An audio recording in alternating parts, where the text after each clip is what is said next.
Vraiment comprendre l'affaire Naval Group. Aujourd'hui, on parle avec un expert, une personne au cœur du dossier, Eric Fouzil. Il est directeur en ingénierie sous-marine sur place, Adélaïde.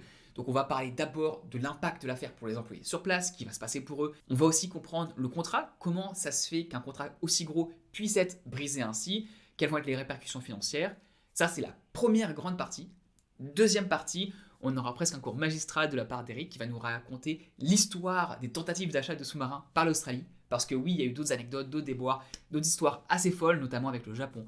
Donc il va revenir là-dessus. Je vous mets des chapitres en barre de description parce qu'il y a pas mal de parties ici. Vous pouvez comme ça jumper de l'une à l'autre. Moi, c'est Thomas, l'ingénieur. Vous êtes sur la deuxième saison des podcasts Discussion entre ingénieurs. Oui, maintenant, il y a des saisons. La première, c'était il y a un an et demi, 2 ans. Et maintenant, on est reparti avec d'autres discussions. Ça va être hyper intéressant. Si vous voulez me suivre, n'hésitez pas à vous abonner sur cette chaîne. Allez, on est parti. Discussion avec Eric Fouzil, directeur en ingénierie sous-marine à Adélaïde sur l'affaire Naval Group.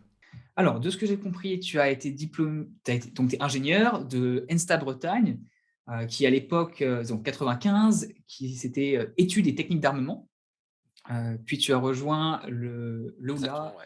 l'ADCNS pendant 17 ans, donc direction des constructions navales, qui maintenant, pour un point de vue international, s'appelle Naval Group, pour être c'est plus joli, Tout à fait. plus marketing. Et ensuite, 7 ans d'expérience supplémentaire dans le domaine, des expériences variées, mais les 4 dernières, c'était en tant que directeur de Odyssée Hauss. Est-ce que je le dis bien? Je ne sais pas. Ouais, il y a aucune bonne façon de le lire, et tu peux tout à fait, considérer que j'ai des goûts et un talent pour choisir des noms absolument, imprononçables et complètement inadaptés, que ce soit pour la France ou pour le pays. Mais moi, j'ai bien aimé ce nom à l'époque, donc voilà, je j'assume. Bah, le nom est comme il est. Odysseus, voilà. Et voilà, donc cabinet, donc conseil forcément, donc toujours dans ce qui est marine, défense, armement et sous-marin en partie. Tu es à Adélaïde, tu es en Australie depuis plusieurs années, Adélaïde au moins Ouais, 5, j'ai pas réussi à trouver exactement le nombre, mais en tout cas, ce que j'ai trouvé, c'est que tu es, président donc de l'association, de l'école franco-australienne Adélaïde depuis 5 ans, heu et je pense que ça fait déjà beaucoup. oui. Est-ce que je résume bien? Et j'ai passé la main l'année dernière, j'ai pas encore mis ouais, et j'ai passé la main pour l'association, d'écoles bilingues l'année dernière. On pourra revenir dessus, donc effectivement, on a fait les 5 premières années. C'est un projet qui me tenait beaucoup à cœur et qui a permis en fait de créer, les 2 écoles bilingues franco-australiennes, sur Adélaïde, avant le programme sous-marin d'ailleurs, ce qui était un super pour les enfants. À quel point est-ce que tu es, au fait ou en contact avec, toute l'affaire donc Naval Group, c'est-à-dire avec l'entreprise Naval Group et les contract ou les contracteurs qu'il peut y avoir autour? Parce qu'il y a plein d'entreprises qui gravitent autour de Naval Group, c'est pas seulement Naval Group, c'est des Ouais. contracteurs, des fournisseurs, du matériel, de la technique, des technologies. Où est-ce que tu te situes Alors, donc? comme tu l'as dit, en fait, tu as vu que je suis un ancien de Naval Group, hein, donc j'ai beaucoup de contacts avec, ben, les amis que j'ai quittés, en France et qui sont des collègues et qui bossent à Naval Group. Également des Français qui sont expatriés de Naval Group, et qui, travaillent actuellement à Naval Group Australie, hein, malgré l'annonce de la fin du contrat, donc sur Adélaïde. J'ai également des copains australiens, qui, ont travaillé avec moi, à SC quand j'ai immigré en Australie, donc en début 2012, et donc on avait travaillé pendant, plusieurs années ensemble à ASC, qui est le chantier, historique d'entretien des sous-marins et de construction et d'entretien des sous-marins en Australie, à Adélaïde. Et parmi ces copains australiens, certains, ont choisi de travailler pour le Commonwealth, hein, donc le client, hein, le département de la défense qu'on appelle CASG, et sont expatriés à Cherbourg actuellement avec, leur famille. D'autres copains, sont partis, eux, travailler pour Naval Group et sont également expatriés à Cherbourg, et j'ai aussi d'autres amis australiens, d'ASC et d'ailleurs, qui, eux, travaillent à Naval Group Australie sur Adélaïde. Donc ça, c'est vraiment pour les gens qui sont au niveau des primes, directement au contact du client. Après, au niveau des entreprises, j'ai des liens avec, les entreprises françaises, que ce soit Naval Group, mais surtout les fournisseurs, historiques de Naval Group, et les boîtes sous-traitantes, notamment pour les prestations d'ingénierie.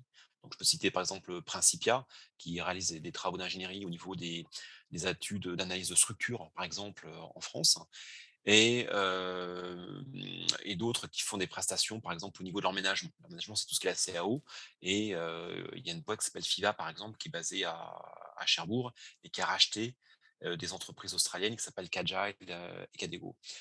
Plus également des fournisseurs équipementiers, comme Pinet, hein, qui est une entreprise, de Chalon-sur-Saône et vu que je suis bourguignon d'origine, ben, il y avait forcément une connexion, du départ qui, elle, fournit des presses hydrauliques de forte capacité, hein, des presses de 8 000 tonnes, et qui devaient servir à équiper le chantier sous-marin sur des donc ça te donne un petit peu une idée, si tu veux, des gens et des entités avec lesquels je suis en contact. J'ai aussi un travail à l'université d'Adélaïde, hein, où je suis en charge du master, of Maritime Engineering, donc tout ce qui est la partie, ingénierie maritime et avec des liens avec, ben, mon ancienne école, l'ENSIETA, qui s'appelle maintenant, l'ENSTA Bretagne et notamment avec l'équipe dirigeante, Bruno Gruzel et puis, Eric, Jaeger, qui sont directeurs et directeurs adjoints et qui sont des copains de promo, à l'époque. Donc voilà, c'est un petit peu l'emplacement où je me situe. J'ai tendance à me considérer comme quelqu'un qui va parler avec, tout le monde, mais en revanche complètement neutre parce que si tu veux, j'ai pas d'intérêt ou je défends pas les intérêts d'une partie, en particulier au détriment ou au bénéfice d'une autre. Ouais, OK, donc non, très très très impliqué. Aucun problème pour sa position neutre. Comme on l'a dit en off et je vais le redire là pour les personnes qui regardent le podcast, il y aura aucune dimension politique à notre discussion. C'est vraiment, le but C'est correct. j'ai beaucoup de questions, mais elles se portent sur le quotidien, la réalité des personnes qui sont actuellement en Ouais, poste ou aussi bien en France, en Australie pardon, qu'un peu en France et ce qui va se passer ensuite. ouais, Donc déjà la première question que j'avais c'était parce que en regardant les informations et en recherchant sur, ce qui se passe, il est très dur de trouver, ce qui se passe en ce moment pour les personnes qui sont à Naval Group, sur place en Australie. ouais, On est quoi? On est 4, 5, enfin on est dans la semaine qui suit l'annonce, et qu'est-ce qui se passe? Est-ce qu'ils restent? Est-ce qu'ils s'en vont? ouais. Est-ce qu'il y a une communication qui a été faite? Est-ce qu'on est en attente? Où est-ce qu'on en est à peu près maintenant? Alors on va reprendre la chaîne des événements si tu veux. Ce qui s'est passé, mercredi de la semaine dernière, c'est le coup de semonce. La France apprend donc, on va dire par la voie de presse majoritairement, parce que j'ai eu un premier article qui a été, lancé sur, ABC, la décision du gouvernement, australien de mettre fin au contrat de sous-marin au bénéfice d'une alliance trilatérale avec les États-Unis pour la fourniture de la partie nucléaire et je pense qu'on reviendra dessus, le Royaume-Uni et l'Australie.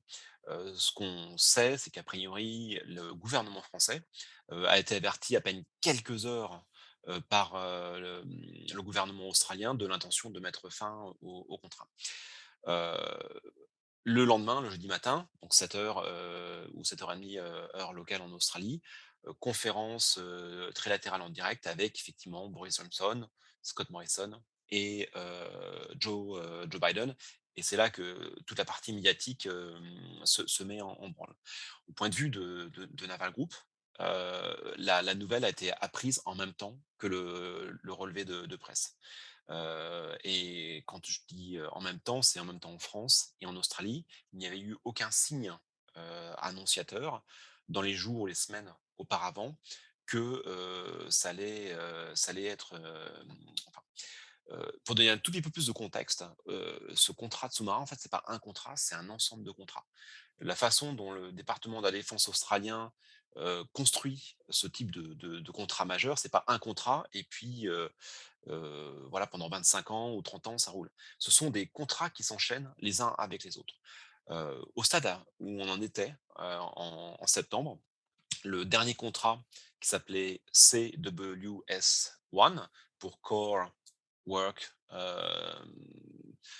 Studies, numéro 1, s'était achevé au mois de mars et ça correspondait en fait à une phase d'études préliminaires et depuis, mars, en fait, il y avait un bridging contract qui permettait à Naval Group de terminer les prestations, de négocier le contrat suivant qui s'appelait CWS2 et en fait, il devait être signé, la semaine dernière. Donc tous les gens étaient, vraiment dans l'optique de la signature de ce contrat. Il y a absolument aucun moment où ils ne savaient ce qui allait se passer, à tous les niveaux, hein, du plus bas étage au plus haut niveau. Donc quand la nouvelle est tombée jeudi, bah, il y avait absolument aucun plan pour dire: «Bah, voilà, qu'est-ce qui se passe et qu'est-ce qu'on fait si, le contrat s'arrête?» parce que c'était absolument pas, à l'ordre, du jour. Donc depuis, il s'est passé, 3 jours. Dans les faits, en France, le PDG de Naval Group, Pierre-Éric Pommelet, s'est rendu directement à Cherbourg, au plus près des équipes, parce qu'il y a à peu près 600 personnes qui travaillent à Cherbourg. Leur a donné en fait, ce qui s'est passé de sa propre, version. Alors, j'y étais pas, on m'a juste rapporté, donc ce que j'ai dit est à prendre avec les pincettes. Et voilà, il a effectivement communiqué qu'il avait appris en même temps que tout le monde, la fin du contrat. Et maintenant, à propos de ce qui va se passer, contractuellement, Naval Group a un mois pour proposer comment l'activité, va être, dimensionnée pour terminer le contrat, et le Commonwealth, le client, donc devra avoir un mois pour, répondre. Donc on va dire que à partir du moment où la notification officielle a été reçue, ce qui a dû avoir lieu aujourd'hui, en termes de gestion contractuelle. On va avoir un mois pour Naval Group, pour, proposer comment terminer l'affaire, et un mois au Commonwealth pour, l'accepter et prendre la suite. Qu'est-ce que ça veut dire au niveau des personnes? Au niveau des personnels qui sont en France ou en Australie, qu'ils soient français ou australiens, on leur a demandé tout d'une part d'arrêter de travailler sur le contrat. Donc toutes les prestations qui étaient en cours, soit pour la construction du chantier, soit pour les études de définition, soit pour, la fin de la revue de conception, qui était la Systems Functional Review, tout ça s'arrête. On pose le crayon, on ne crée plus rien et on ne touche plus, aux données. Et pour les personnes, là, ça devient beaucoup plus personnel. C'est grosso modo, qu'est-ce qui va se passer pour moi en tant qu'individu après? Et forcément, ces gens, se disent: «Ben, voilà, peut-être que dans un mois, peut-être que dans 2 mois, j'ai plus de boulot». Ce qui a été annoncé en parallèle, c'est que, les entreprises australiennes telles que ASC ou, Saab, qui sont impliquées dans le domaine de la défense et du maritime, heu, ont émis en fait une expression d'intérêt pour, ça s'appelle le shipbuilding pool, j'ai plus le nom exact, mais c'est quelque chose d'équivalent, pour que les gens qui veulent rejoindre, ces entités, restent dans le domaine de la défense et du naval, puissent faire acte de candidature, et que ces entreprises après puissent sélectionner les profils qui les intéressent. Alors, pour donner un peu des nombres, hein, aujourd'hui à Naval Group, on était plutôt sur de l'ordre de 300 personnes employées sur Adélaïde. Les besoins estimés du côté, ASC sont plutôt de l'ordre de 150. Pour, SAB Australie, les nombres varient, mais, sans doute peut-être une cinquantaine de personnes. Et il ne faut pas non plus oublier qu'il y a une entité dont on a très, très peu parlé jusqu'à présent, mais qui est impactée également. C'est le partenaire de Naval Group, qui est Lockheed Martin Australia, puisque dans la construction du contrat, Naval Group s'occupait de la plateforme, donc le sous-marin lui-même. Mais à l'intérieur de ce sous-marin, il y a ce qu'on appelle le système de combat, les senseurs, la partie de détection, le lancement des armes, qui, lui, était managé par Lockheed Martin Australia. Et eux ont reçu également les mêmes consignes, hein, c'est-à-dire, d'arrêter de travailler sur le contract. Donc ce n'est pas qu'une seule société qui est aujourd'hui impactée, c'est également Lockheed Martin Australia qui perd le contrat et qui se retrouve avec un dilemme par rapport au personnel, en présence. Et ils sont combien, chez cette entreprise? C'est une bonne question, Thomas, je ne sais pas te dire sur Lockheed Martin Australia. Alors, écoute, à vue de Quelques nez, centaines? je dirais au moins une centaine, hein, à vérifier, mais un nombre non négligeable, hein. On ne parle pas d'une dizaine, hein, on parle de plusieurs dizaines, et je pense de mémoire plus d'une centaine, dont certains de mes anciens étudiants qui sont partis et qui me disent qu'effectivement, pour eux, l'avenir s'écrit avec un grand point d'interrogation, comme pour les autres. Ça, c'est pour la partie Australie. En France, on a le même problème, hein. Les Australiens qui sont expatriés en France, auprès de Naval Group, se demandent à quelle sauce ils vont être, mangés. Je crois savoir, que Naval Group leur a proposé de rester, sous réserve de pouvoir trouver des emplois qui correspondent à leurs qualifications. Mais c'est évident que pour ces Australiens, il va y avoir différents problèmes qui vont se poser. Ils avaient une cote de sécurité qui leur permettait de travailler sur le programme australien. Ces mêmes Australiens, ne sont pas habilités à travailler sur des programmes français. Ils ne sont pas habilités à travailler sur des programmes, export. Donc pour eux, ça pose un challenge, particulier. et ils sont loin d'être, bilingues, français, enfin français-anglais évidemment et donc tu sais bien qu'en France, c'est difficile de pouvoir trouver, un boulot en ne parlant qu'anglais, y compris dans des boîtes plutôt tournées vers l'exportation. Bien sûr. Et est-ce que ce On a problème d'autres d'accréditation dont tu as parlé, Vas-y. pour les Australiens en France, il va aussi avoir lieu pour les Français en Australie? Parce que là, tu parlais de ASC, de SAB, mais potentiellement les Français qui travaillent sur le programme, franco-australien ne Ouais. pourront pas forcément bouger. Déjà, il y aura sûrement un trou, mais ils ne vont pas pouvoir bouger et avoir l'accréditation, australienne. Oui et puis, comme tu sais, en termes de visa, la grande majorité étaient sous des visas, temporaires et qui sont associés à un employeur. Donc, à partir du moment où cet employeur australien, bah, n'existe plus, soit ils retrouvent un repreneur pour leur visa de résident temporaire, soit, ben, ils sont tenus de partir, du pays dans un délai, raisonnable. Et il faut aussi voir que ces Français, la majeure partie étaient sous un contrat d'expatriation, qui permettait notamment, bah, à ceux qui avaient des partenaires, des conjoints de pouvoir, bénéficier d'avantages, hein, pratiquement d'un soutien financier, une couverture, santé, une couverture des frais de scolarité.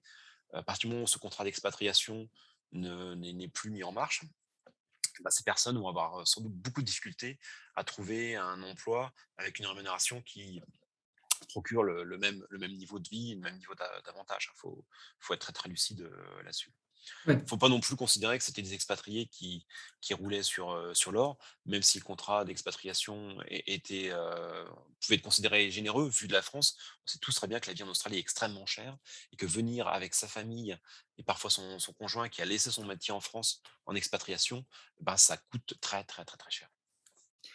Ouais, ça coûte très cher et retrouver, surtout que la ville en question, c'est Adélaïde, qui n'est pas l'un des foyers principaux en termes de travail, on va dire, il n'y a Ouais, je pas vois les mêmes exactement. opportunités professionnelles qu'à Sydney ou à Melbourne, pour parler très franchement. Adélaïde et Ouais. donc si jamais quelqu'un voulait rester en Australie et dire: «Ah bah, je vais peut-être aller à Melbourne ou à Sydney», enfin, pour ceux qui sont en France, il y a une distance énorme, enfin, c'est des heures de vol et c'est pareil, c'est un énorme coût en termes de réorganisation, donc c'est pas simple du tout.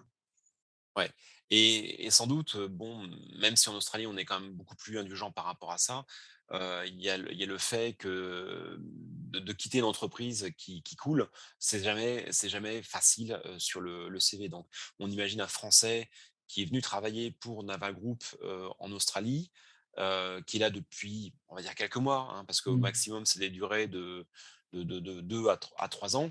C'est difficile de se bâtir une réputation, de contribuer à son résumé et d'arriver à se recaser, en concurrence par rapport à des Australiens sur des jobs, en dehors d'Adélaïde. Mmh mh.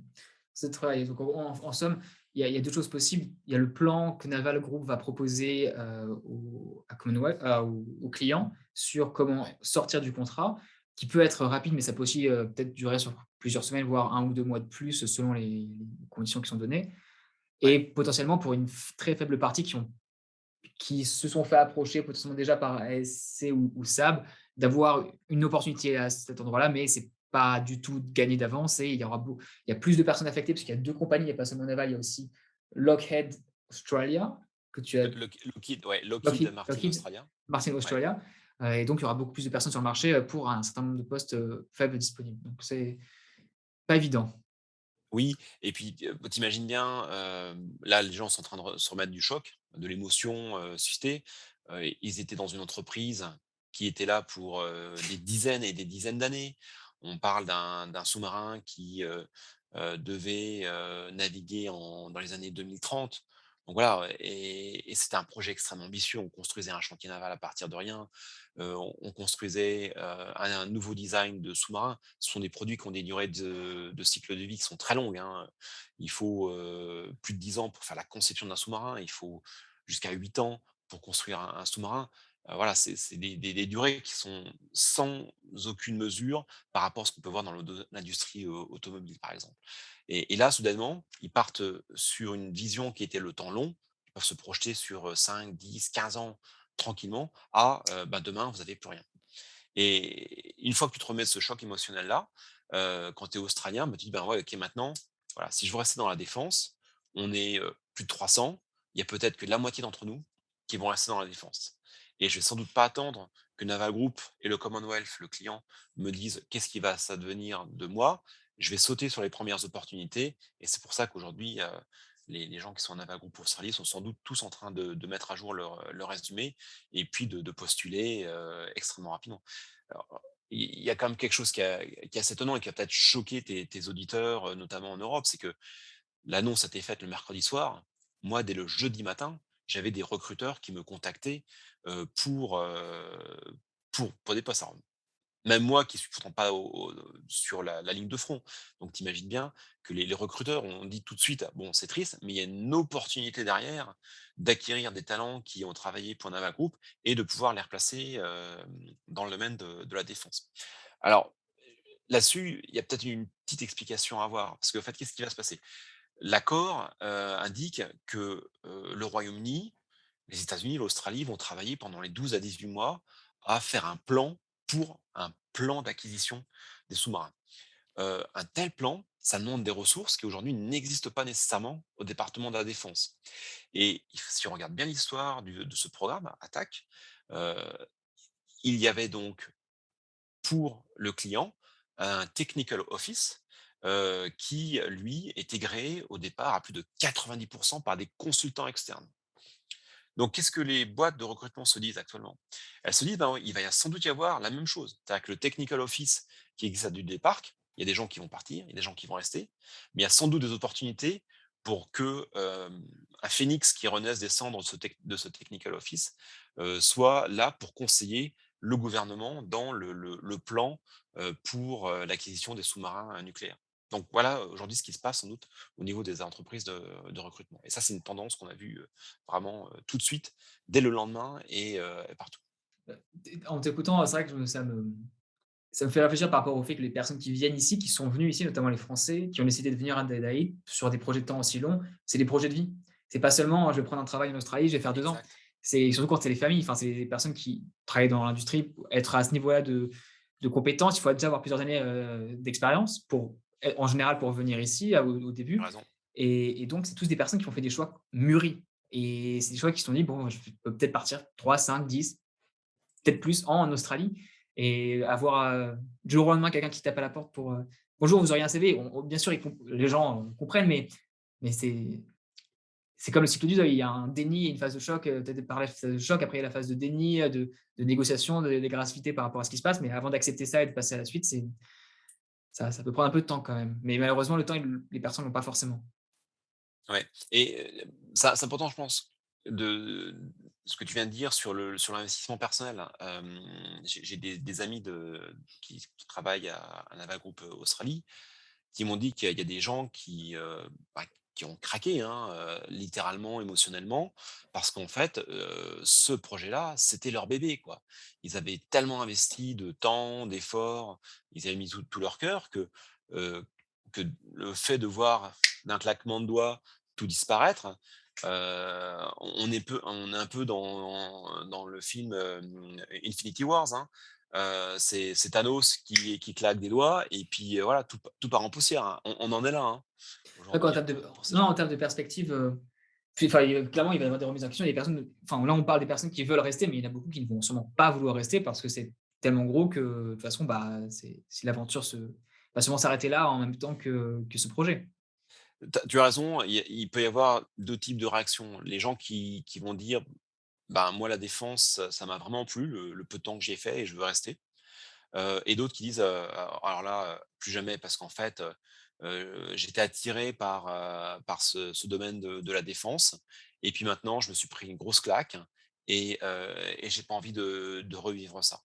Heu, on peut comprendre les 2 réactions, parce qu'effectivement ça va toucher les gens, de façon très, très différente et j'ai vu les 2 types de réactions, parmi mes amis et mes contacts et chacun réagit, de la façon personnelle, hein. J'ai une autre question sur là, on a parlé de Naval, Lockheed Martin Australia, je le dis toujours mal, mais mais est-ce qu'il y avait d'autres entreprises qui étaient relativement, enfin franco-australiennes ou aussi à forte composition française qui s'étaient implantées Ouais. ici, justement suite à ce gros contrat qui sont venus avec tu parlais d'une entreprise à Cherbourg Ouais. qui avait, Fita Cherbourg qui avait racheté des FIBA, entreprises qui avait racheté des entreprises australiennes. oui. Pour eux, ça va être aussi, un grand impact. On sait tu as une ordre de grandeur du nombre de personnes qui peuvent être affectées, dans ce type d'entreprise, à composante française ou? Hem, ça va être difficile à chiffrer parce que, par exemple, FIBA avait racheté, 2 entreprises d'Adélaïde qui s'appellent Cadgile et Cadego en termes de CAO. Donc il y avait effectivement déjà un investissement financier parce que tu imagines bien que racheter une entreprise, ça coûte de l'argent, hein. Je suis pas un technique de l'achat d'entreprise, mais grosso modo, le prix d'achat d'une entreprise, c'est entre 5 à 7 fois, l'EBITDA, Non. donc la partie, marge, avant taxation. Donc c'est des sommes qui sont importantes. Pour ces entreprises-là, ça veut dire que financièrement, va falloir essayer de se récupérer, et d'autres personnes, enfin d'autres entreprises avaient envoyé quelques personnes ou mandaté des représentants locaux. Donc on investit, pareil, soit du temps, soit de l'argent ou les 2, par ce biais-là. Mmh mh, mmh. Sans doute que beaucoup de ces entreprises-là vont tout simplement fermer boutique et couper court à leurs pertes. Ouais. Ouais, ouais, c'est sûr que si pour des antennes détachées, clairement, enfin, si Ouais. c'est un coup près qui tombe, voilà. Il y aura pas de miracle. Sans doute que ces entreprises-là, ce qu'elles vont essayer de faire, c'est, elles sont des partenaires de longue durée de Naval Group et elles approcheront, Naval Group pour, dire: «Bah, voilà, écoute, voilà les dégâts, on ne va pas faire de claim, au niveau, de Naval Group Australie, parce que vous avez déjà suffisamment, à faire et puis on veut préserver la relation entre la maison mère française du fournisseur et Naval Group, SA en France». Et Naval Group va dire, «Je vais essayer, de vous offloader des contrats, de consulting pour effectivement équilibrer vos comptes au niveau de la maison mère, sur la durée». Il faut pas oublier que Naval Group a son propre problème aussi. Ils avaient 600 personnes en France qui travaillaient sur le sujet et aussi, il va falloir qu'ils puissent, se récupérer, hein. C'était 10 du chiffre d'affaires de Naval Group, ce contrat, Australie, et se couper de 10 du chiffre d'affaires comme ça du jour au lendemain, ça va demander une certaine gymnastique et c'est pour ça que le ministère des Armées a commencé à envisager d'accélérer, pour le bénéfice de Naval Group, certains contrats, on pense au SNLE, sous-marin nucléaire lanceur d'engins de troisième génération, le S3G, ou le successeur du porte-avions, Charles de Gaulle, pour justement combler le trou que ça va faire. Alors clairement, il y a un trou en termes de, quand on pense en pipeline de projets qui vont se passer dans les 10 à 15 prochaines années. Ouais, En short terme, j'avais vu des articles, mais j'avais eu du mal à trouver la source. Peut-être que tu pourras enfin, pas la source, mais la vérité ouais, là-dessus. Il y a plusieurs articles qui semblent dire que dans le court terme, bien entendu, il y a des conséquences long terme, mais dans le court terme, ouais, les compensations ou les pénalités de fin de contrat, à la fin de cette milestone de, ouais. CWS1 allaient quand même compenser une partie du manque à gagner temporaire en termes purement économiques sur les prochains mois. Est-ce que c'est quelque chose que tu peux enfin, dont tu as entendu parler ou non? Est-ce que tu pourrais confirmer ou est-ce que c'est quelque chose qui est plus, Alors, genre au niveau contractuel, on sait qu'il y a une clause de compensation qui existe. Alors, c'est un contrat qui est confidentiel, j'ai jamais eu sous les yeux et j'aurais jamais eu à l'avoir sous les yeux. Les chiffres qu'on voit, varient, sont aux alentours de 400 millions de OK. dollars australiens et pourraient monter, à beaucoup plus. Alors, il va y avoir 2 composantes là-dedans. Il va d'abord y avoir l'activation de cette clause, heu, donc un accord entre le Commonwealth, le client australien et puis Naval Group. Mais derrière, on n'est pas non plus à l'abri d'avoir des suites, juridiques et une claim, logée par Naval Group contre le Commonwealth pour, demander, des indemnités supplémentaires. On va donner un cas très concret, et là encore, c'est que de la spéculation de notre part parce qu'on n'a jamais eu accès au contrat. Imaginons que cette clause soit liée à des motifs très précis de rupture. Ces motifs, très précis de rupture peuvent être, par exemple, une insuffisance de résultats en termes de performance de Naval Group, tout à fait recevable. Ça donne au client l'opportunité de dire: «Écoutez, je vous ai passé un contrat, vous me livrez de la merde, je vais certainement pas continuer avec vous». Ouais C'est une clause et ce qui est classique pour pas beaucoup de qui contrats majeurs. est classique. Maintenant, si, les motifs de rupture ne listent pas tout simplement, un changement d'opinion ou d'envie du client, peut-être que Naval Group va dire: «Mais attendez, la clause financière était liée à un certain nombre de motifs. Le Mmh. motif de rupture que vous nous avez annoncé dans la lettre ne correspond pas à ces motifs, donc je vais engager des poursuites légales pour demander, typiquement le montant, du contrat CWS2 qui était à venir, qui était, l'équivalent de 2 ans de travail avec je ne sais pas combien Mmh. d'équivalents temps plein» et là on peut imaginer, peut-être, 2 000 de dollars. Ce qui Ça c'est correspondrait, tu mais vois, à au ouais, c'est alors je comprends le cas hypothétique, je pense que c'est, très, c'est possible. De toute façon, il y aura sûrement des recours qui vont être faits, mais comme d'expérience dans ce genre de gros contrat pour avoir travaillé, ouais, pareil, pas en étant, sans avoir connaissance des gros contrats, mais en voyant ce qui se passait en pratique, sur NorthConnex, qui est un projet gouvernemental, ouais, australien, une joint venture entre John Holland ouais, et entre, Lendlease et Bouygues pour un contrat pour le gouvernement. ouais, Il y a en fait ce qui se passe, c'est il y a un effet de double claim où, d'un côté, il peut y avoir un retard, un problème technique, peu importe le problème et de l'autre, il va y avoir une autre claim qui va dire: «Ah oui, mais en fait, il y a ça aussi qui va pas» et le jeu à ce niveau-là, c'est aussi de et là, il vaut mieux claimer parce que les 2 claims, en fait, à la fin, ça s'harmonise et puis il y a un handshake ou en tout cas avec des lawyers ouais, involved, mais négociation. qui vont se conclure sur: «Bon, tu nous réclames 300 millions, nous on te demande 200 millions. On a peut-être exagéré un peu des 2 côtés. Bon, on se met à 25 millions et puis on te Ouais, donne 25 et tout le monde est content». Donc i même si c'est hypothétiquement possible de demander la somme du deuxième module de 2 milliards, je pense que c'est très improbable que dans les faits, il l'ait, qu'il récupère une deuxième composante en plus de celle d'annulation potentiellement, mais elle sera pas clairement pas de l'ordre du grand enfin, je dirais qu'il serait improbable qu'elle soit d'un très grand ordre de grandeur. ouais, ouais.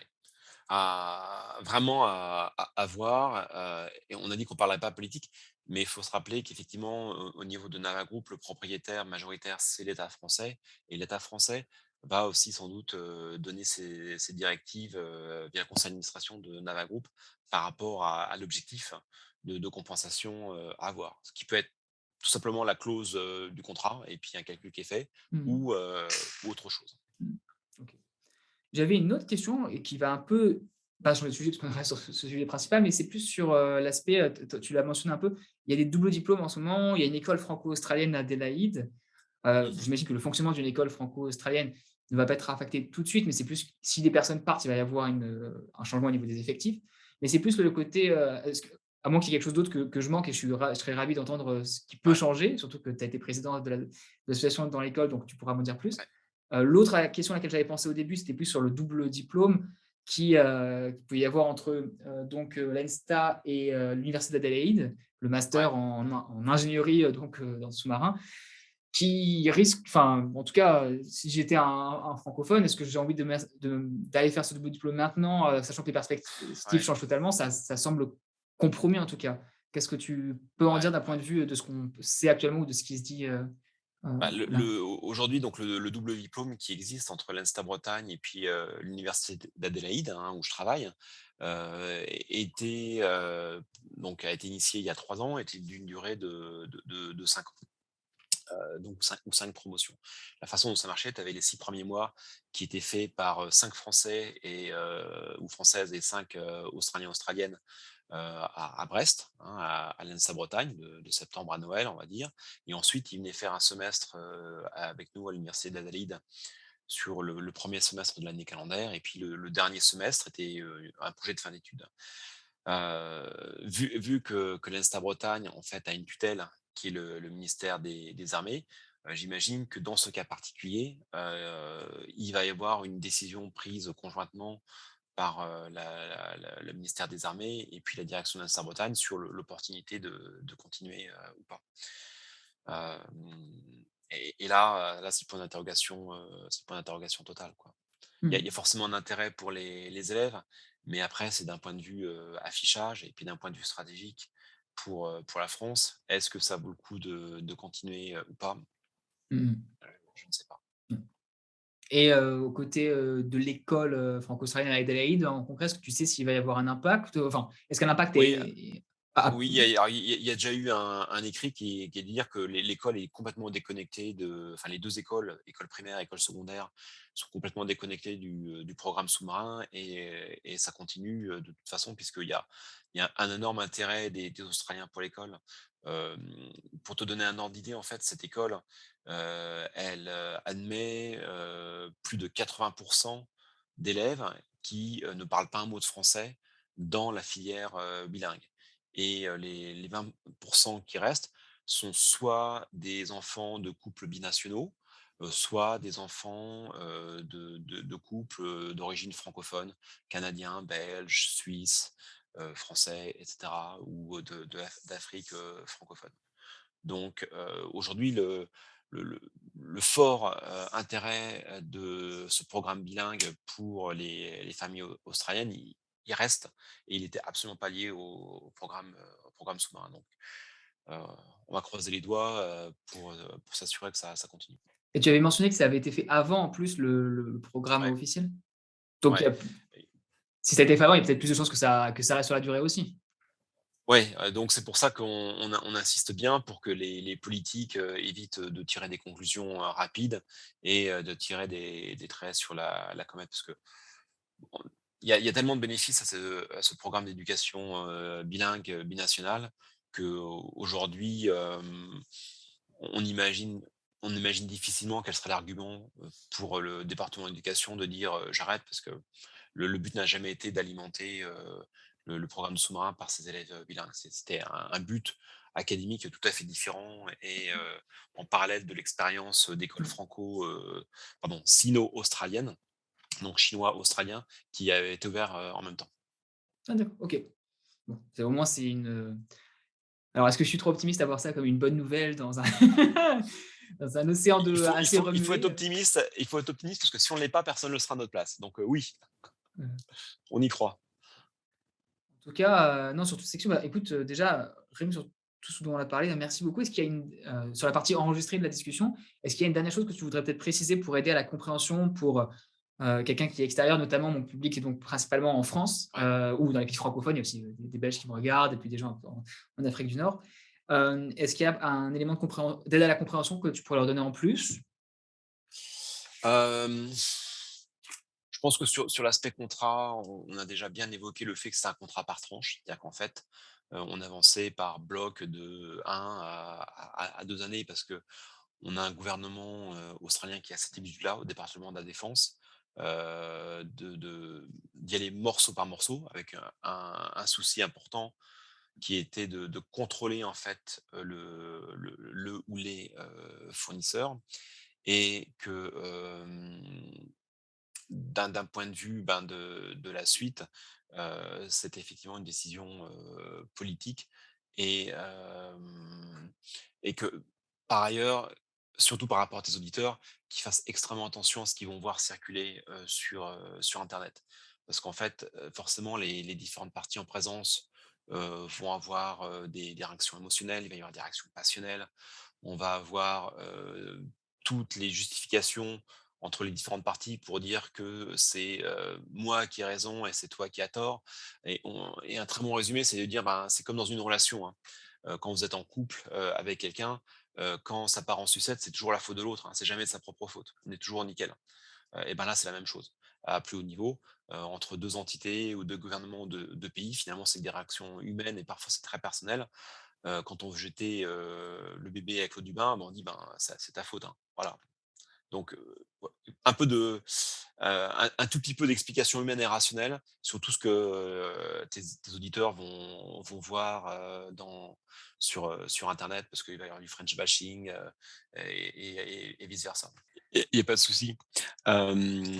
Écoute, ce que je te propose, en fait, c'est un petit peu de te refaire un historique, hein, sur, finalement, comment on en est arrivé à où on en est, avant même que les Français soient sélectionnés. Écoute, ce que je te propose, en fait, c'est un petit peu de te refaire un historique, hein, sur, finalement, comment on en est arrivé à où on en est, avant même que les Français soient sélectionnés.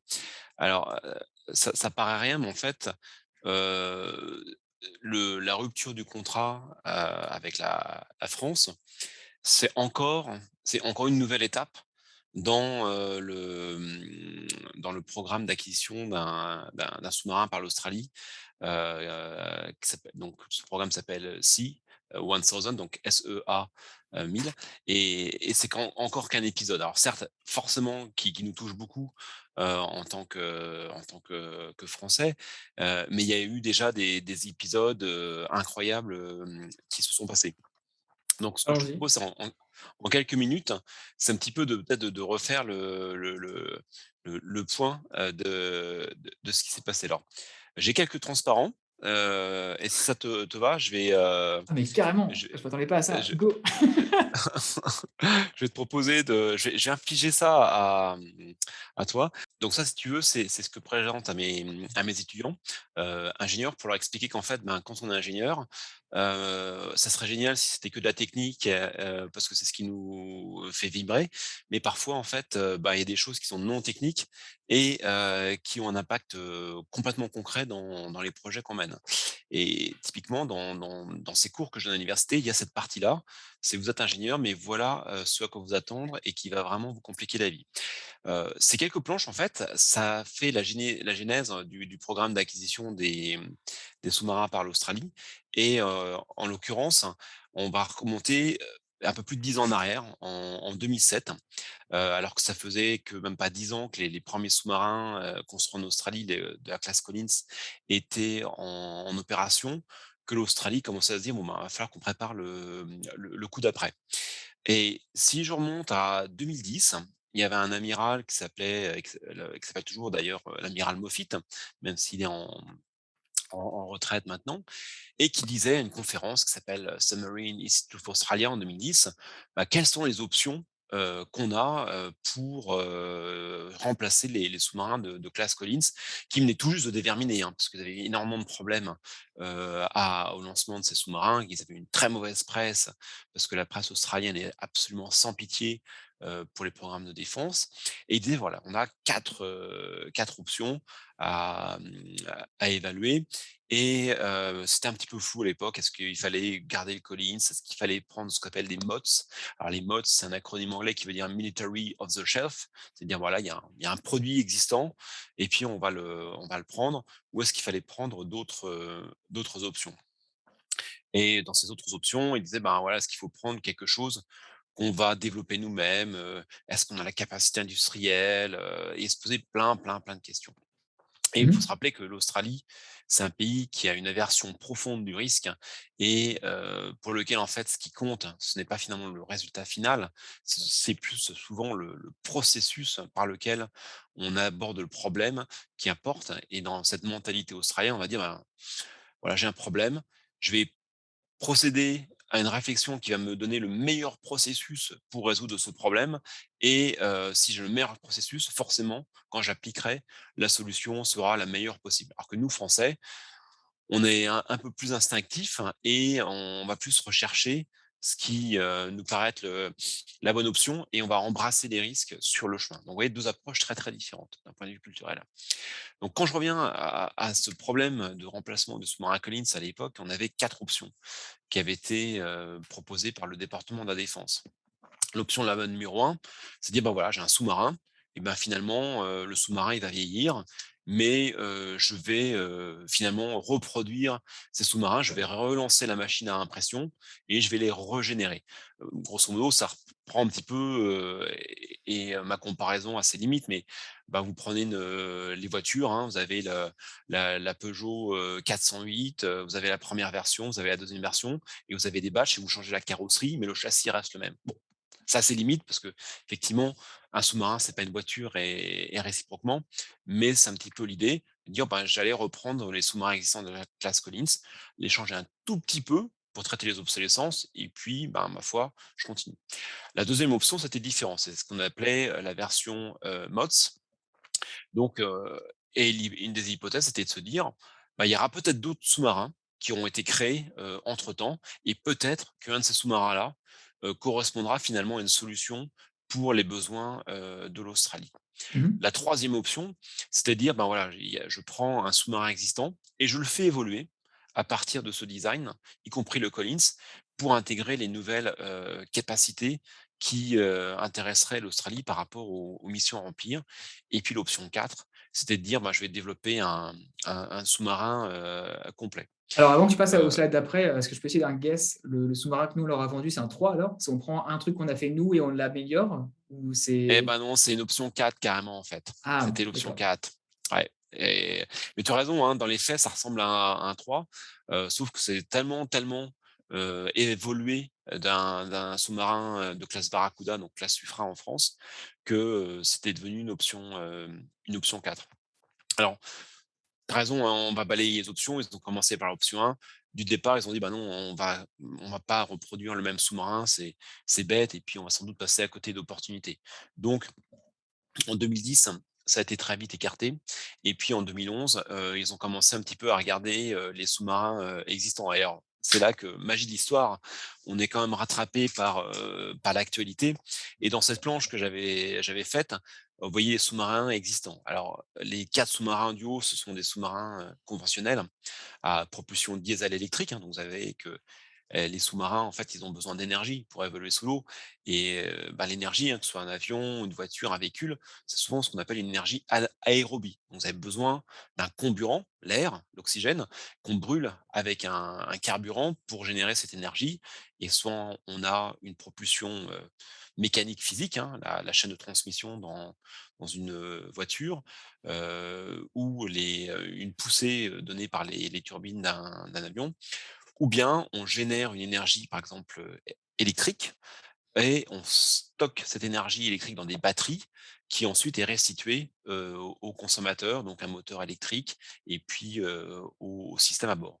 Et les 4 sous-marins du haut, ce sont ce type de propulsion conventionnelle où Mmh. on a des diesels qui vont, générer de l'électricité via des alternateurs, qui vont stocker cette énergie dans les batteries et une fois que le sous-marin plonge, il a plus accès à l'air, donc il peut plus charger ses batteries et il va, donc, bah, graduellement vider ses batteries pendant quelques heures jusqu'à ce que, n'ayant plus d'oxygène, hein, grosso modo, c'est comme quand vous plongez, vous retenez votre souffle. À un moment, il faut remonter et puis, recharger les batteries par ce moyen-là. Il a que quelques Heu, heures de d'autonomie? Il a pas plus? il y a quelques heures, quelques jours, ça va dépendre en fait de ta vitesse. Hem, pour te donner un ordre, d'idée concret, en fait, quand tu vas, aller à la vitesse maximum du sous-marin sur batterie, tu vas consommer, toute ton énergie en 1 à 2 heures. Parce qu'en fait, la consommation électrique sur le moteur est telle, hein, en parlant un tout petit peu en termes d'ingénierie, hein, quand vous êtes, dans un véhicule sous l'eau, la puissance, ça va être, bah, la résistance multipliée par la vitesse. La résistance, d'un sous-marin, c'est comme, de l'aérodynamique, hein, sauf que nous, c'est de l'hydrodynamique, c'est proportionnel à la vitesse au carré. La vitesse au carré multipliée par la vitesse, on a quelque chose qui fait que la puissance, est proportionnelle à la vitesse au cube. Donc vous voyez que très vite, si je vais, par exemple à 20 nœuds, qui est une vitesse max pour beaucoup de sous-marins, eh bien, je vais, avoir une consommation, une multiplication de la puissance qui va être colossale. Donc typiquement, quand je prends, pour parler de termes très, très concrets, si je prends un sous-marin comme le deuxième que vous avez sur, le tableau, ici, le Scorpène, hein, qui est conception, française. Admettons qu'il soit à 20 nœuds, il va avoir une puissance, au niveau du moteur électrique à injecter qui va être de l'ordre de, plus de 3 mégawatts. OK? Si je prends ce même sous-marin non plus à 20 nœuds, mais que je vais faire aller à 4 nœuds, je vais avoir une puissance qui va être, allez, de tête, à moins de 100 kilowatts. Donc vous voyez 100 kilowatts pour des faibles vitesses à 4 nœuds, plus de 3 mégawatts à 20 nœuds, vous imaginez bien que, les batteries, se vident, extrêmement, extrêmement vite, à 20 nœuds, alors qu'elles vont vous permettre de durer, peut-être, 2 jours, à des vitesses plus faibles de l'ordre de 4 nœuds. Donc, vous voyez, ça, c'est vraiment les types de propulsion pour ces, 4 premiers sous-marins. Maintenant, quand on est sous l'eau, on n'a plus accès à l'air. Donc ça veut dire qu'on peut plus charger, nos batteries en utilisant l'air. Alors, il y a certains sous-marins qui ont ce qu'on appelle un mode de propulsion anaérobie, donc qui génère de l'énergie sans avoir besoin de l'air extérieur. Il y a 2 grands types de propulsion anaérobie. Il y en a une qui, est dans certains sous-marins français, allemands, suédois et japonais, qui en fait va utiliser de l'oxygène liquide stocké dans un énorme bidon et qui à partir de cet oxygène liquide va être brûlé avec un carburant et puis ensuite, vous avez par exemple maintenant des piles à combustible, hein, des fuel cells qui vont générer du courant électrique à partir de ça et ça va vous permettre ça donne des faibles puissances, mais ça va vous permettre de générer suffisamment de puissance électrique et de courant pour que ça vous permette de rester sous l'eau à des faibles vitesses très longtemps. L'autre grand, mode de propulsion en aérobie, c'est tout simplement la propulsion nucléaire et là, ce sont les 2 sous-marins que, vous avez en bas de l'écran comme la classe Astute, au Royaume-Uni, la classe Virginia aux États-Unis, dont on allait beaucoup entendre parler dans l'actualité et puis, le Suffren, pour la France, la classe qu'on appelait avant la classe, Barracuda. Là, vous avez une propulsion nucléaire, donc l'autonomie, elle est quasiment, infinie. Finalement et c'est que la quantité de nourriture à bord qui vous limite par rapport, au fait de rester sous l'eau. Et donc, Donc je typiquement pour reviens tout ce qui est vas-y? mission, par exemple, alors Arctique ou Antarctique, enfin, tout ce qui est sous glace, par exemple, ceux à propulsion nucléaire ont un énorme avantage puisqu'ils n'ont pas besoin de remonter à la surface. Exactement. En plus, pour être tout à fait complet, tes auditeurs vont peut-être se dire: «Oui mais attendez, l'énergie c'est bien mais, on respire donc on dégage du dioxyde de carbone, donc comment est-ce qu'on fait? Puis d'où vient l'oxygène?» on fait tout simplement comme dans la station spatiale. C'est-à-dire qu'en fait, vous avez un générateur, d'oxygène qui va, produire de l'oxygène à partir d'un composé, chimique. Ça peut être par exemple de la potasse et le dioxyde de carbone, lui, va être, absorbé et recyclé. Donc vous voyez, les techniques spatiales se retrouvent complètement, adaptées aux techniques sous-marins et vice versa. Il y a d'autres petites subtilités après sur les différents polluants et les filtres qu'on emploie à bord, mais c'est exactement les mêmes, principes. Une autonomie qui est limitée et c'est ça qui aujourd'hui attire l'Australie. Sauf qu'à l'époque, en fait, ce qu'on disait en Australie, c'est que, les autres sous-marins conventionnels qui sont présents sur cette planche, donc le type 212, le Scorpène ou le Soryu, ne tenaient absolument pas les performances du, Collins. Vous voyez que le Collins, lui, il avait une capacité, c'est Hem, d'avoir une longue portée, plus tu de fait 11 tu 000 as fait plus de zoom pardon, tu fait plus de zoom call que moi parce que je ne savais même pas qu'il y avait une option laser en présentant. Heu, ouais. continue, pardon. Mais, Donc vous vas-y, voyez, vas-y. on a plus de 10 000 nautiques d'autonomie, mais à une vitesse, importante, de 10 nœuds. Et ça veut dire grosso modo, qu'on va stocker à bord de ce sous-marin, d'énormes quantités de gazole, hein, de diesel, qu'on va brûler dans les diesel générateurs quand on fait du schnorchel, hein. Le schnorchel, hein, c'est quand le sous-marin vient juste sous la limite de la surface, va hisser un mât qu'on appelle, le mât d'air frais ou, le induction mast en anglais, pour aspirer l'air à l'intérieur du sous-marin sans être visible de la surface et va faire tourner ses diesels sous l'eau, et avec les gaz d'échappement qui vont ressortir juste sous la surface pour, recharger, ensuite les batteries. Donc, vous voyez, même en modifiant le sous-marin allemand, les sous-marins français, ou le sous-marin japonais, on n'arrivait pas à cette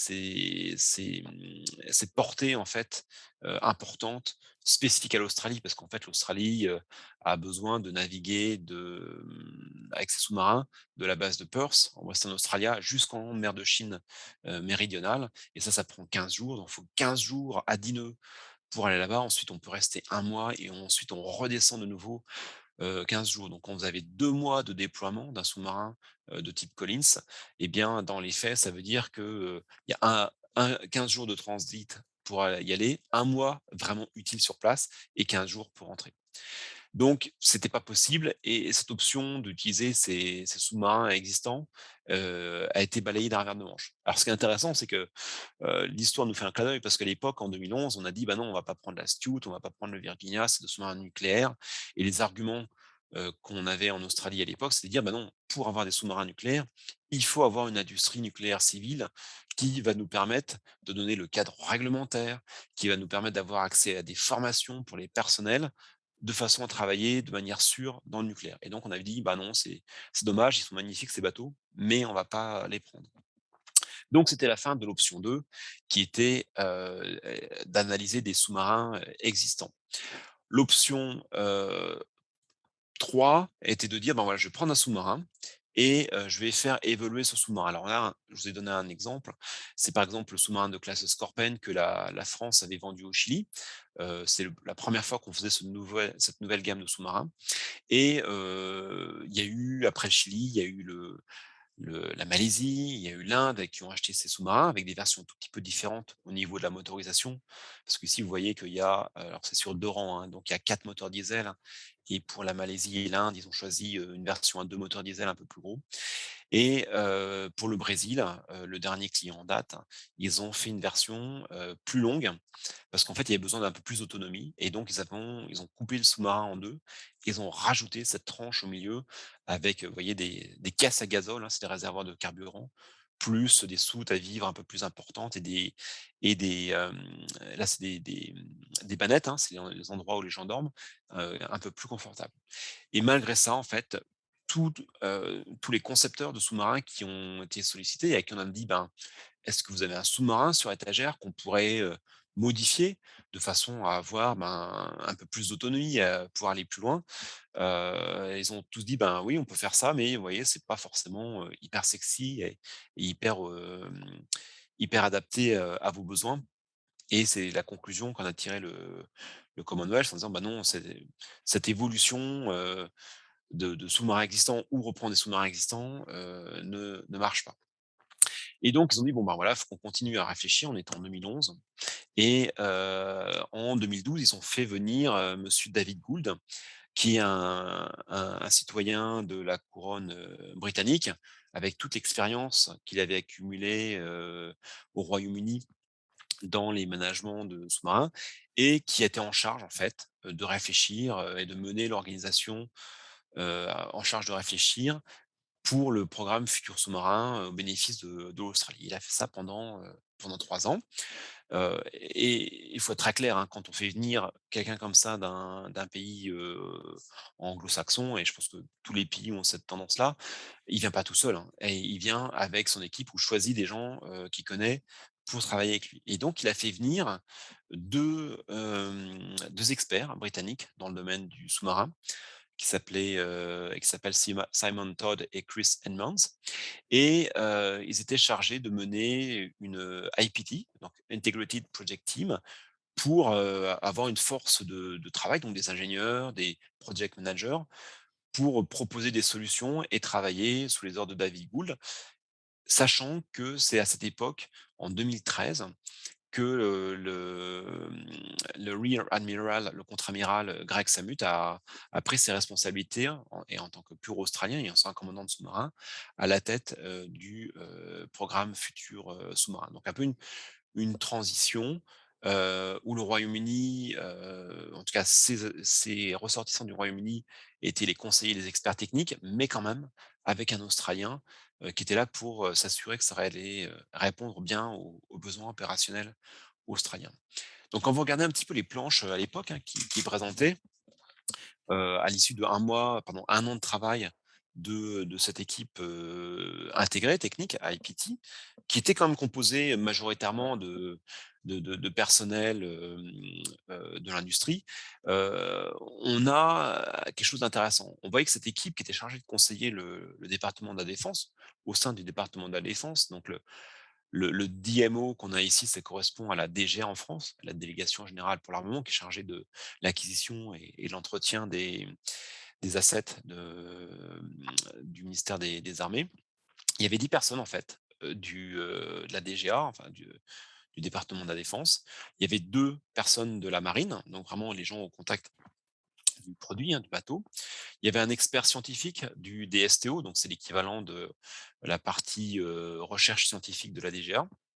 Et déjà, il y avait 37, consultants qui venaient de l'industrie. Parce qu'en fait, il n'y avait pas les ressources ou les talents au sein du ministère de la Défense pour, cette partie de réflexion. C'était eux dont tu Et parlais, lors de la première partie de exactement, l'interview, qu'on pense qu'il risque d'avoir encore des personnes qui vont jouer ces rôles-là dans les semaines et mois à ouais, venir. ouais, des consultants. Et là, je vais être un tout petit peu cynique, c'est quoi le but d'un consultant dans ce domaine-là? Le but du consultant finalement est parfois, très, très personnel. C'est de continuer à être consultant et ça veut dire de continuer à montrer que le client, le département de la défense a besoin de lui. Donc le consultant, lui, il va vraiment chercher et là je suis conscient d'être tout à fait cynique, à montrer qu'il y a besoin de lui et donc parfois à générer un peu de mayonnaise, en faire, un peu plus qu'il en faudrait pour, s'assurer, ben, d'être continuellement employé et parfois d'aller chercher un peu trop la petite bête, plutôt que d'être vraiment très efficace et au service de la mission, souveraine du pays qui lui est, considéré. Donc, là, au-delà du cynisme, il faut être conscient quand même que ces consultants parfois jouaient un petit peu un jeu de dupe, pour, ben, que ça dure le plus longtemps possible, de façon à ce qu'eux soient payés le plus longtemps possible ou leur compagnie le plus longtemps possible Si je peux me permettre un trait et d'esprit, je dirais, alors imaginez si on en met 37 ensemble. exactement, exactement. Et donc il y avait quand même, 10, enfin d 10 sociétés, hein, différentes qui fournissaient ces personnels, ces consultants au département de la défense. 10 sociétés, hein. Alors juste pour une petite histoire, il y a quand même dans ces 10 sociétés des fois des gens qui avaient créé leur société, hein. Ils étaient, par exemple 3 et ils avaient réussi à se faire référencer par le département de la défense et puis, bah, se vendre tous les 3 comme consultants avec leur propre société au département de la défense et ensuite, ben, il y a d'autres plus grosses sociétés de consulting qui ont dit: «Ben, vous êtes tous les 3 là-dedans, on va vous racheter votre compagnie, vous allez devenir nos employés et puis, bah, on va continuer à vous employer». Donc en fait, bah, pour eux, c'était du double dipping, hein, c'était la double, le double effet qui se Incroyable. coule. Ils vendaient en fait leur compagnie, devenaient salariés, bah, d'une plus grosse boîte de consulting comme BMT, Kinetic, Frazer Nash, et bah, continuaient à engranger un salaire, alors certes un peu plus faible qu'avant, mais tout en ayant engrangé les fruits de la vente de leur compagnie, ce qui a dû être, assez sympathique. Alors d'un point de vue, Je vraiment, juste opportunistique, mais dans ce cas-là, ouais, on pourrait presque dire: «Mais il y a une ou 2 opportunités uniques à prendre dans les 6 mois à venir?» pour une personne qui et tu com serait, indépendante et qui ouais. aimerait Et tu comprends pourquoi en fait dès le jeudi matin, le je recevais des coups de fil, et des boîtes de recrutement ont cherché à récupérer des gens parce qu'ils se sont dit: «Bah tiens, voilà ce qui va se passer. On va de nouveau avoir, mmh, cette organisation qui va avoir besoin de gens et donc on va pouvoir placer, des experts». Alors, tu vas me dire: «Mais oui, mais, Eric, tu nous as dit tout à l'heure qu'il y avait déjà un technical office qui était en place pour Attaque». C'est vrai, mais maintenant, si on est, avec des compétences dans le domaine de la propulsion nucléaire et des sous-marins, c'est quelque chose qui n'existe pas forcément ouais, dans l'équipe, du technical office qui était jusqu'à présent chargé de suivre la classe attaque pour le compte du département de la défense. Donc, vous voyez, ces individus-là qui ont eu un peu d'expérience au Royaume-Uni ou dans d'autres pays sur la propulsion navale nucléaire, soudainement, ils ont une cote qui explose auprès de ces mmh. prestataires-là. Hem, on est donc en 2013, 2014. Il y a à ce moment-là une grande conférence en 2014, par ASPI qui est un think tank qui, propose en fait des réflexions et vous avez Simon Todd et Chris Edmonds, vous pouvez retrouver l'interview, enfin leur présentation sur YouTube, qui parlent des design, options et ça me paraît intéressant parce qu'en fait, hem, on s'aperçoit qu'à l'époque, il y a eu une espèce de dérive par rapport, à ce que cette IPT devait faire. Cette IPT devait conseiller IPT? le d Redis-moi. la l'intég International alors c'était cette, Integrated ah Project pardon, OK, Team, je l'ai pas eu. tu OK, vois? OK, très bien. Et cette IPT en fait, dirigée par, Simon Todd et Chris Edmonds, là c'est Simon Todd que vous avez à l'écran qui était lui plutôt le stratège ou, le dirigeant, alors que Chris Edmonds c'était plutôt le technique et le scientifique, un petit peu le j'allais dire le savant fou mais de façon, gentille parce que vraiment c'était quelqu'un de passionné. Il y a eu une dérive, c'est-à-dire qu'au lieu de finalement d'analyser les options techniques et de conseiller le département de défense, ils se sont mis purement et simplement à concevoir en fait un design de sous-marins. Et ils se sont mis en tête, finalement, que eux, ils allaient faire un concept design du sous-marin pour l'Australie et qu'ils allaient donner ce concept design au département de la défense en disant: «Bah, voilà le sous-marin qu'il vous faut et maintenant, trouvez un industriel existant qui, à partir de cette esquisse, de ce concept design, va pouvoir mûrir, la conception jusqu'à le produire». Et il y a un article qui avait été sorti à l'époque dans le journal The Australian, qui est, sous toute comparaison gardée, un petit peu l'équivalent du Monde, localement en Australie, qui rapporte la visite de cette personne du département de la défense qui vient visiter un petit peu l'IPT et voir comment ils avancent et qui dit: «Mais je suis rentré en fait dans les locaux de l'IPT et je vois tous ces post-it sur les murs et tous ces petits dessins de sous-marins». Et il a dit: «Mais finalement, vous croyez que, vous êtes en train de concevoir le sous-marin?» Et les Anglais ont dit: «Ben oui, c'est le cas». Et il y a eu un, stony silence parce qu'en fait, il leur a fait comprendre que non, c'était pas du tout ce qui était attendu d'eux. C'était vraiment d'analyser les options et non pas de venir avec une solution à fournir au, département de la défense. Et ça a été, un 1 signe avant-coureur que c'était pas du tout la bonne tendance. On est en 2014, on reste en 2014. En novembre 2014, là aussi, vous pouvez trouver la vidéo sur YouTube. Ça me dit quelque chose. Hem, ouais, vous avez le ministre de la Défense qui s'appelle David Johnston, qui, au parlement, dit en parlant d'ASC, qui était le chantier enfin qui est le chantier aujourd'hui en charge de la maintenance des sous-marins australiens et qui à l'époque a construit les sous-marins australiens de classe Collins, qui parle de la performance d'ASC. Et ASC avait 2 branches, avait une branche sous-marin et avait aussi une branche bâtiment de surface qui leur avait permis de construire des destroyers de conception, espagnole, l'Air Warfare Destroyer, AWD. Et ce programme, pareil, a eu énormément de problèmes, et pas seulement dus aux industriels, hein, mais et les coûts ont explosé. Au lieu de faire 4 bateaux, ils en ont fait 3. Et donc il dit devant le parlement, en parlant d'ASC, que tout est de leur faute, que évidemment les délais ont explosé, les coûts ont explosé et que toute la faute de l'industriel ASC qui en par ailleurs est, propriété de l'État australien et du ministre des Finances lui-même, qui est le seul, actionnaire de la société. Mais passons là-dessus. Et il dit: «Mais ASC, je ne leur ferai même pas confiance pour construire un canoë». Et ça a été la ligne rouge qu'il a franchie et qui fait qu'en fait, eh bien, on lui a demandé de partir et il a été, remplacé et ça a généré effectivement une cascade de réactions au niveau de ceux qui allaient être en charge des options à explorer pour le futur sous-marin. On continue 2014, je triche, je reviens un tout petit peu quelques mois en arrière.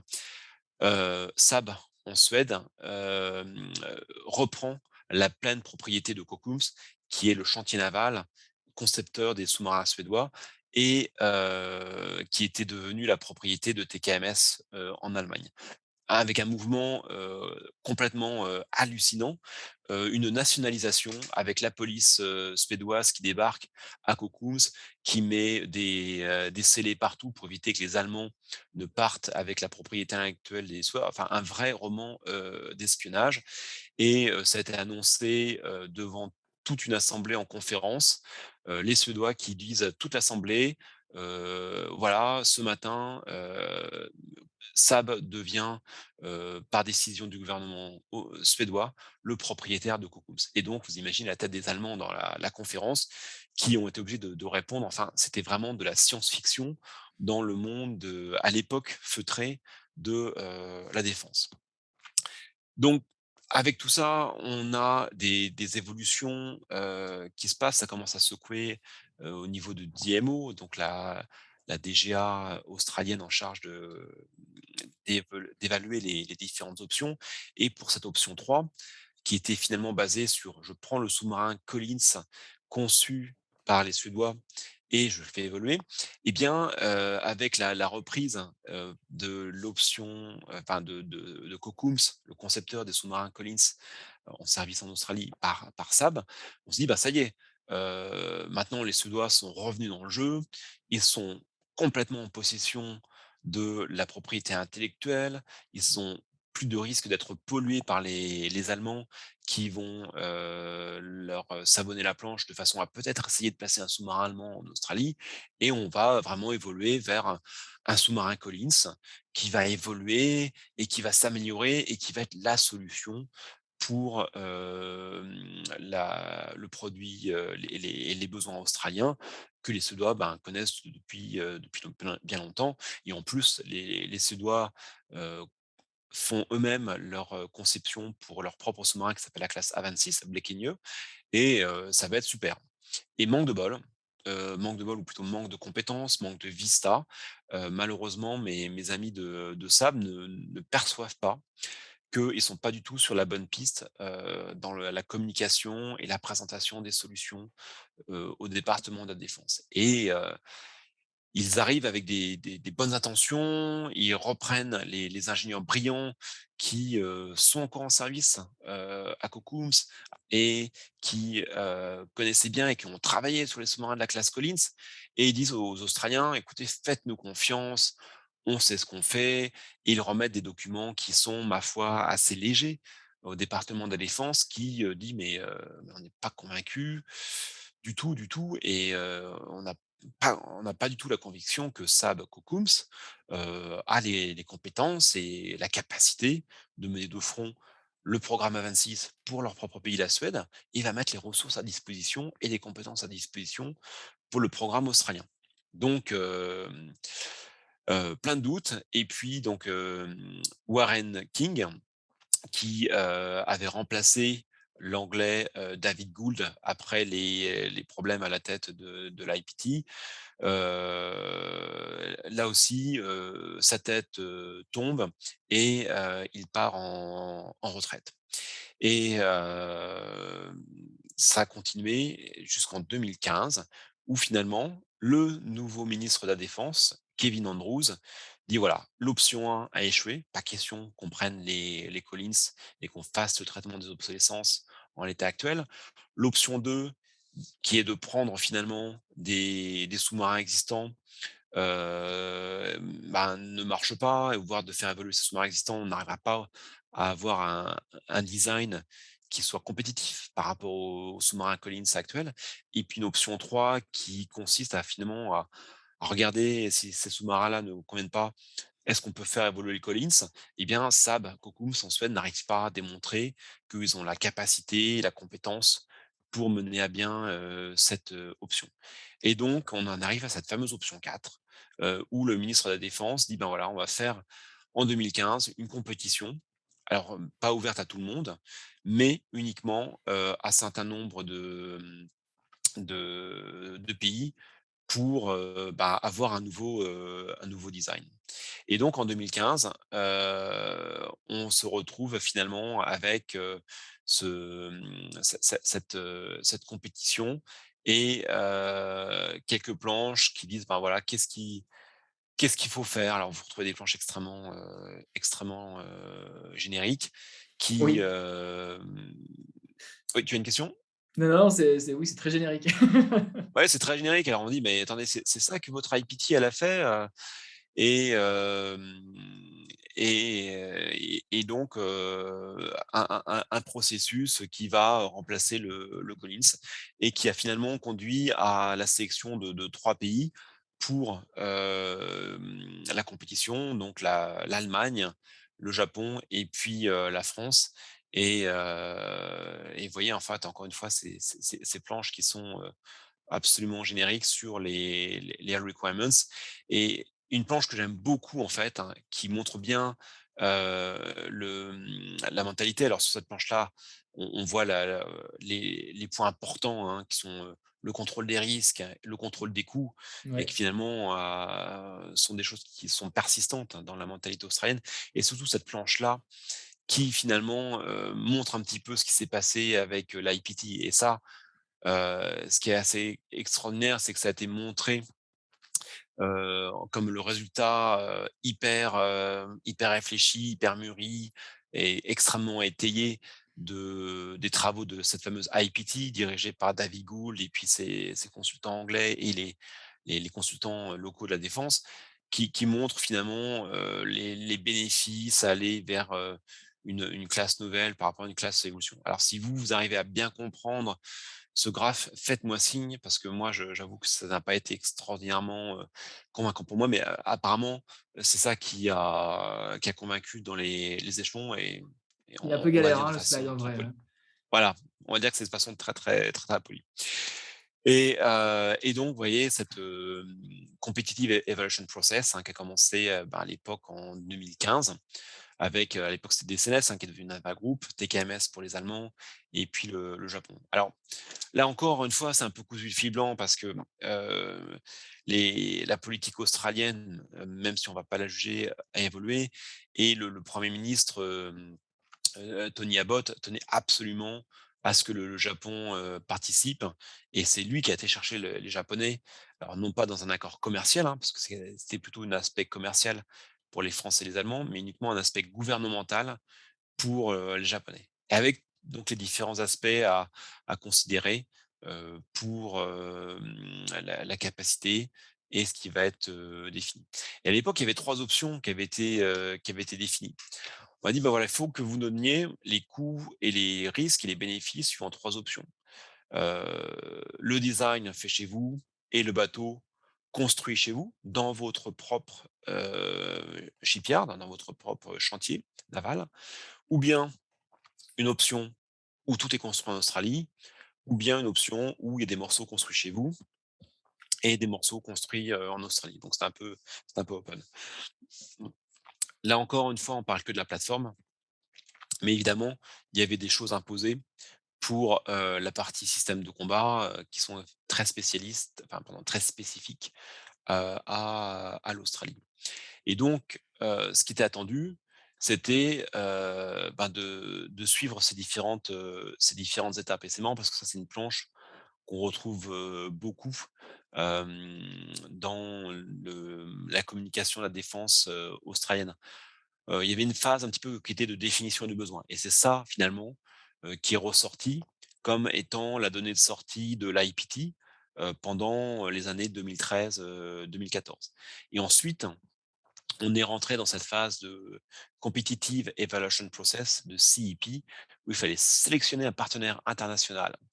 Il fallait catalyser, la participation de l'industrie, australienne et la supply chain et puis, vous voyez encore une fois, il fallait faire des plans sur la participation de l'industrie, australienne. Alors vous voyez qu'il y a un terme qui manque, hein, là-dedans, c'est le terme design. Donc cette phase de competitive evaluation process, c'était pas pour sélectionner un design, c'était pour sélectionner un partenaire qui ensuite allait être chargé de faire, le design Mmh. par rapport aux différentes, étapes.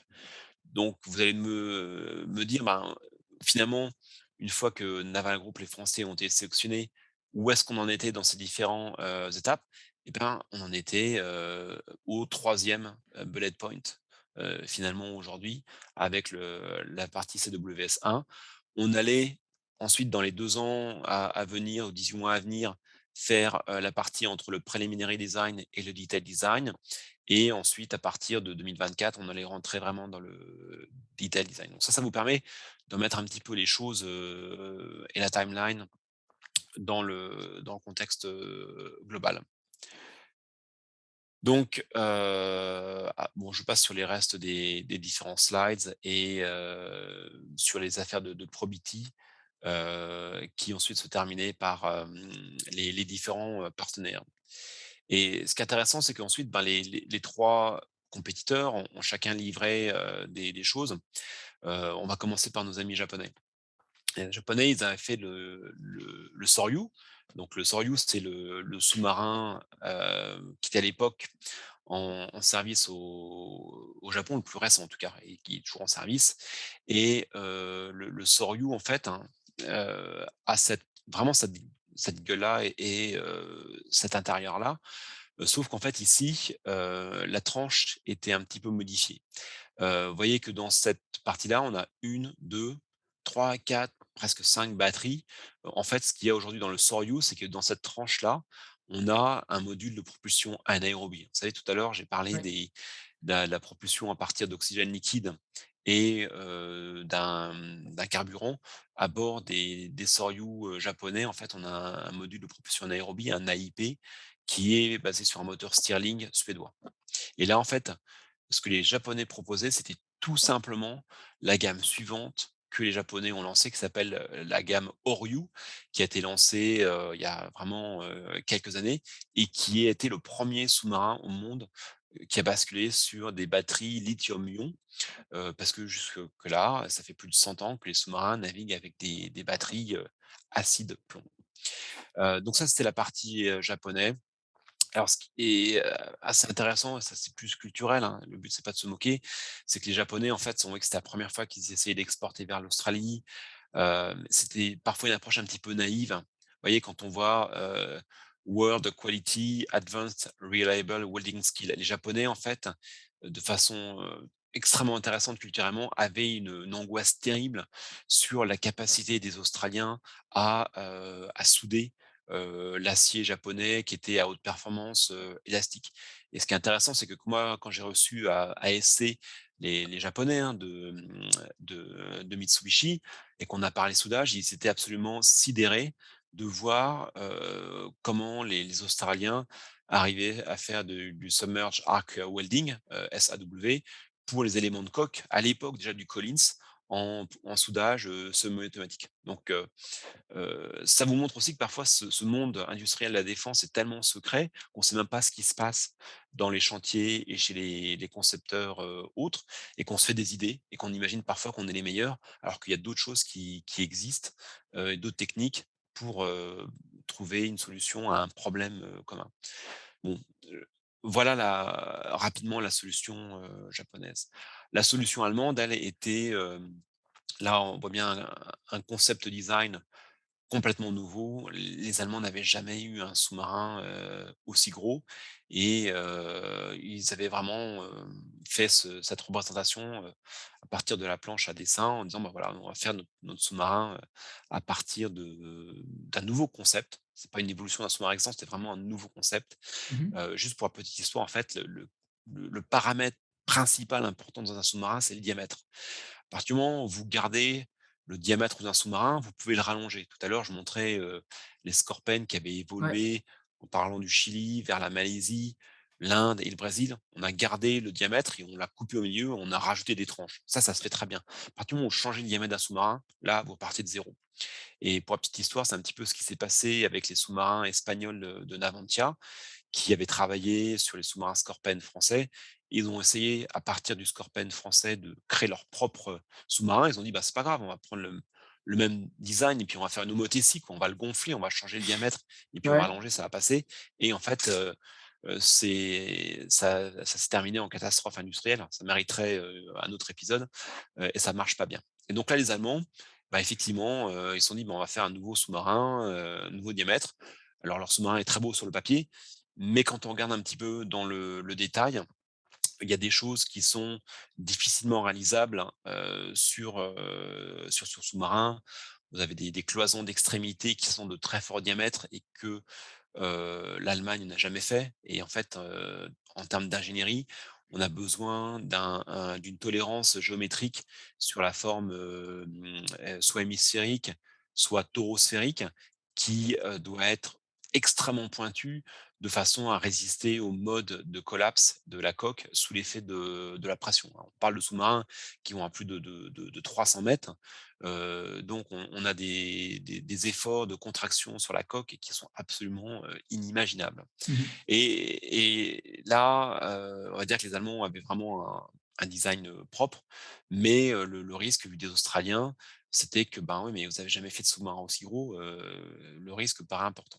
Ouais, ouais. Et les Français, eux, ben, avaient pris, en fait, une évolution, alors on va pas dire une évolution, mais ils avaient pris le même diamètre que le sous-marin, Barracuda.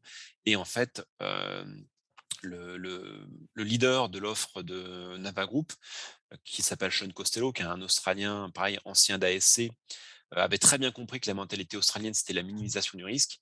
Et il avait dit aux Français: «Écoutez, votre option qui est de dire: "On va reprendre quelque chose inspiré du Barracuda, en prenant le même diamètre, un acier avec des performances bien connues, plus, des technologies déjà existantes, ça va, montrer qu'il y a un risque beaucoup plus faible pour, l'Australie de s'engager, dans ce domaine-là et Mmh. c'est ça, entre autres qui a convaincu puisque Tony Abbott, le premier ministre australien qui avait conclu, on va dire, un accord derrière le dos de tout le monde avec Shinzo Abe, le premier ministre japonais, s'est fait sortir et son obsession de travailler avec le Japon et les Japonais m'avaient dit, hein, ils m'avaient dit: «De toute façon, il y a une compétition, mais on sait très bien que c'est nous qui allons gagner parce que on nous l'a dit».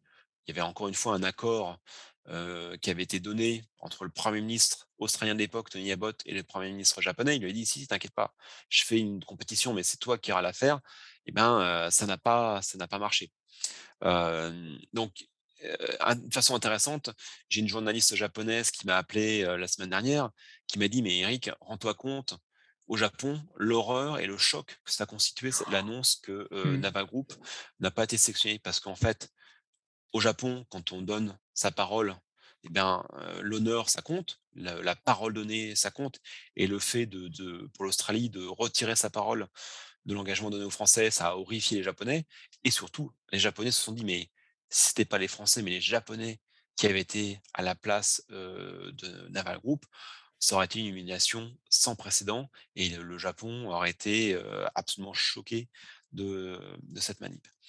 Donc les Japonais à l'époque, bon, ont été écartés parce que leur design n'était malheureusement pas adapté au au contexte, australien et les Australiens sentaient bien que les Japonais, allaient exporter pour la première fois. Il y avait des difficultés culturelles importantes. Heu, la version allemande a été considérée trop risquée par les amis australiens parce qu'en fait, c'était la première fois que les Allemands Ouais, allaient ouais. proposer un bateau avec un si gros diamètre et donc de fait, la solution française paraissait la moins risquée avec un partenaire qui à l'époque était vu comme un partenaire, stratégique. Donc vous voyez, hein, on peut regarder, hein, sur cette planche finalement en 3-4 ans ce qui s'est passé, une activité très riche, hein, qui bouge beaucoup, entre les différents pays pour, arriver à la solution que la France, depuis 5 ans, était chargée de développer. Et malheureusement, eh bien, comme vous l'avez pu le voir, en ce mois de septembre 2021, malgré tout ça, ça n'a pas suffi. Donc finalement, si tu devais me demander Thomas, où est-ce qu'on en revient avec ce mouvement, des Australiens de partir vers des sous-marins,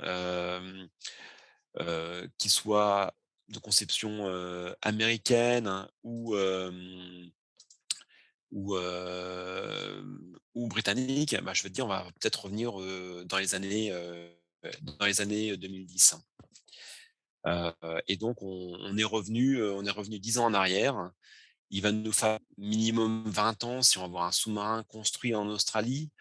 On va peut-être avoir dans les 10 prochaines années un sous-marin prêté par les Américains, en Australie, mais voilà, il y a encore de quoi écrire quelques chapitres dans ce livre. Il y a besoin d'avoir de nouveaux rebondissements. Ah, il y aura des nouveaux rebondissements. Ah, je peux t'assurer qu'il va y avoir de nouveaux rebondissements. Tout est possible, hein. Game of Thrones à côté, c'est de la rigolade. Incroyable, incroyable. Bah, écoute, non, c'est incroyable. Hem, je m'attendais pas à apprendre autant, c'était un vrai cours magistral, hein. Tu même passé au vouvoiement, comme si tu étais devant une assemblée, donc non, c'est parfait pour l'audience. Non, merci beaucoup, hein, incroyable. Je m'attendais pas à apprendre autant. Bon, bah, écoute, si ça te sert, ça peut plaire à tes auditeurs, voilà, et encore et puis effectivement, il y a encore plein de trucs à faire donc les sous-marins, c'est le côté obscur de la force, si tu veux. C'est que, une fois on ne sait pas ce qu'il y a, mais une fois qu'on a mis le doigt dedans, c'est tellement fascinant, il y a tellement de trucs, en termes d'ingénierie ou d'histoire autour que c'est extrêmement, fusionnel, c'est extrêmement passionnant, quoi. Il y a quelque chose. Et C'est ça top, et ouais. ça, c'est que la partie que je peux te dire.